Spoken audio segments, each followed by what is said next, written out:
Council द्वारा संचालित Indian certificate of secondary education ICSE परीक्षा के लिए हिंदी विषय में निर्धारित पुस्तक नया रास्ता का पाठ 17।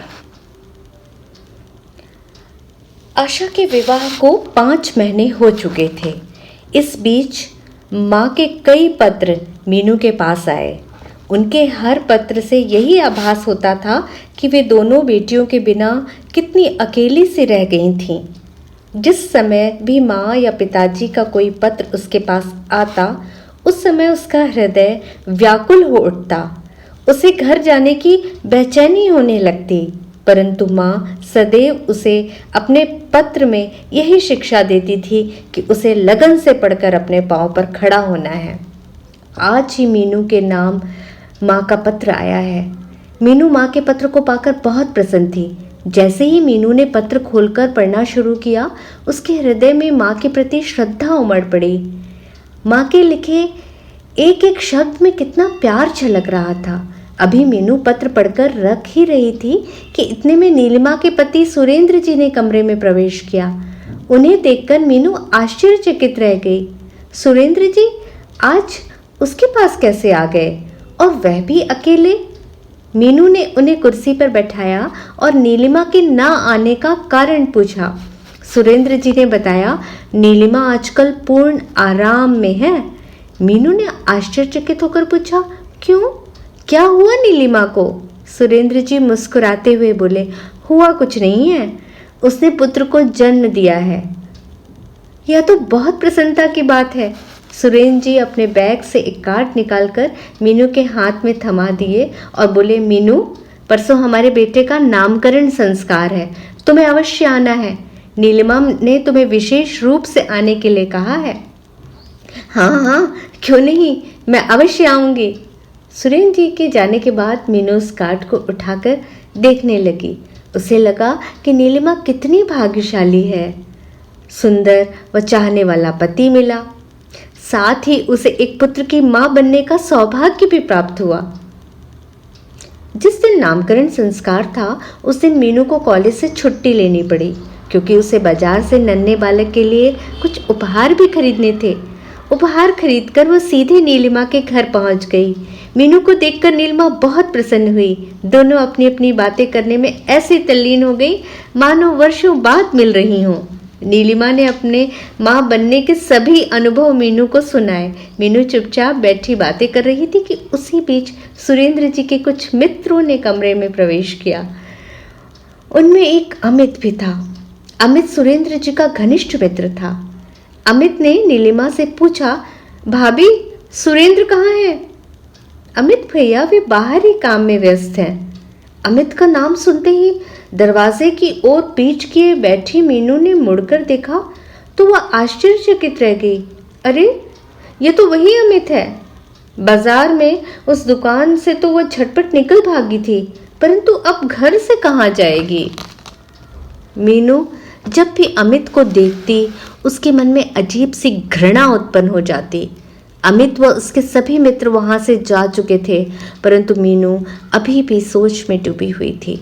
मीनू की तल्लीनता तब भंग हुई जब नीलिमा ने उसे बताया, मीनू, इनका ये मित्र था ना अमित, जो मुझसे बातें कर रहा था, उसका रिश्ता टूट गया है। मीनू एकदम चौंक कर बोली, क्यों, क्या हो गया? मेरठ में ही किसी बड़े घर में इसका रिश्ता हुआ है। शादी से 1 महीना पहले लड़की वालों ने कुछ ऐसे बातें कही कि इन्हें रिश्ता तोड़ना पड़ा। लड़की वालों ने कुछ तीखे वचन कह दिए होंगे, तभी रिश्ता टूटा है, वरना रिश्ता टूटना आसान काम नहीं है। मीनू ने अपने भाव व्यक्त किए। हाँ, वे चाहते थे कि अपनी बेटी को एक फ्लैट दे और उसी में अपने सास ससुर से अलग रहे। अब तू ही बता मीनू, अमित अपने माता पिता का इकलौता पुत्र है, यह बात कैसे संभव हो सकती थी? इस बात पर मीनू कुछ नहीं बोली, सिर्फ गर्दन हिलाकर कह दिया। नीलिमा ने अपनी बात जारी रखी, परंतु अमित भैया उस लड़की से शादी करने के इच्छुक नहीं थे। जब उस लड़की से रिश्ता हुआ था, तब वे अपने माता पिता के विरुद्ध न बोल सके, परंतु लड़की वालों की ये सब हरकतें देखकर अमित के पिताजी ने अमित के ऊपर ही सौंप दिया था कि वह इस बात का निर्णय स्वयं ही करे कि शादी यहाँ करनी है या नहीं। मीनू चुपचाप बैठी सुनती रही। अरे हाँ मीनू, अमित भैया ने मीरापुर में कोई लड़की देखी थी, वो उन्हें बहुत पसंद थी। उस समय उनके माता पिता की गलती से वह रिश्ता न हो सका, परंतु आज भी वे यही चाहते हैं कि यदि उस लड़की की शादी न हुई हो तो उसी से शादी करें। न जाने उस लड़की ने क्या जादू कर दिया है पहली मुलाकात में ही। नीलिमा को यह बात ज्ञात नहीं थी कि वह लड़की मीनू ही है। जब भी कभी अमित की बात चलती या अमित मीनू को दिखाई दे जाता, तभी मीनू का मन अमित के प्रति घृणा से भर जाता था। परंतु आज उसे न जाने क्या हो गया था।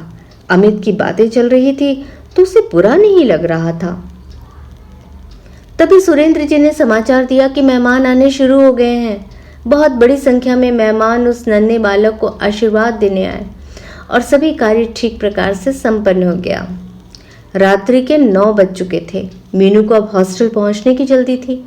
नीलिमा के कहने पर सुरेंद्र जी उसे हॉस्टल तक छोड़ने आए। रात्रि के 10 बजे तक अमित कार्य में व्यस्त रहा।